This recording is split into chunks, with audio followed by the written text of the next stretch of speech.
एक राजा के दरबार का विद्वान बहुत वृद्ध हो चुका था।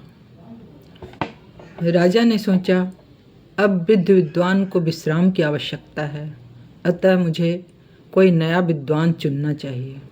उन्होंने अपने दरबार में घोषणा की कि मेरे 20 तक की गिनती का जो अर्थ सहित व्याख्यान करेगा, मैं उसे अपने इस दरबार का विद्वान घोषित करूँगा और उन्हें विद्वान की नौकरी पे रखूँगा, जो मेरे दरबार का विद्वान होगा। बहुत सारे विद्वान आए, उन्होंने गिनती सुनाई, लेकिन राजा को मन में नहीं भाया।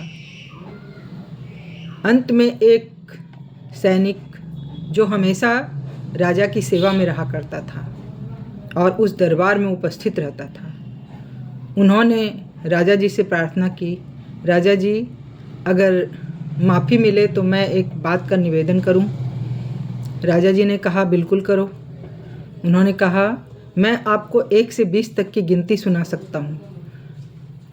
क्या आप मुझे अपने दरबार का विद्वान नियुक्त करेंगे और मुझे इस पद पे नौकरी देंगे और इतना सम्मान प्रदान कर सकेंगे?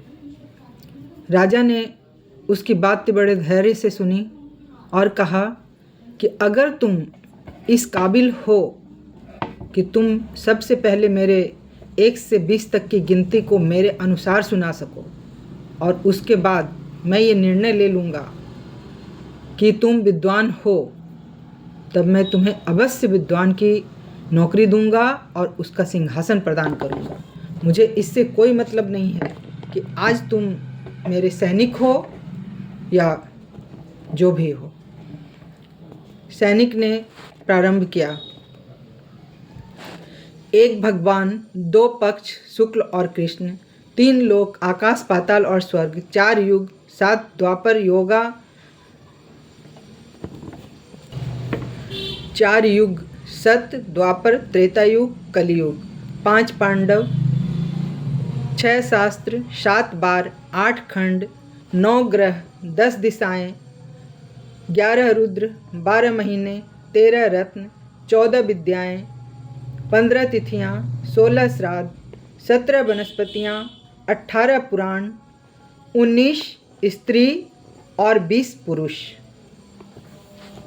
राजा ने यह गिनती सुनकर तालियां बजाईं और उस सैनिक को अपने द्वार का विद्वान घोषित किया और उसे विद्वान की कुर्सी पर बिठाया।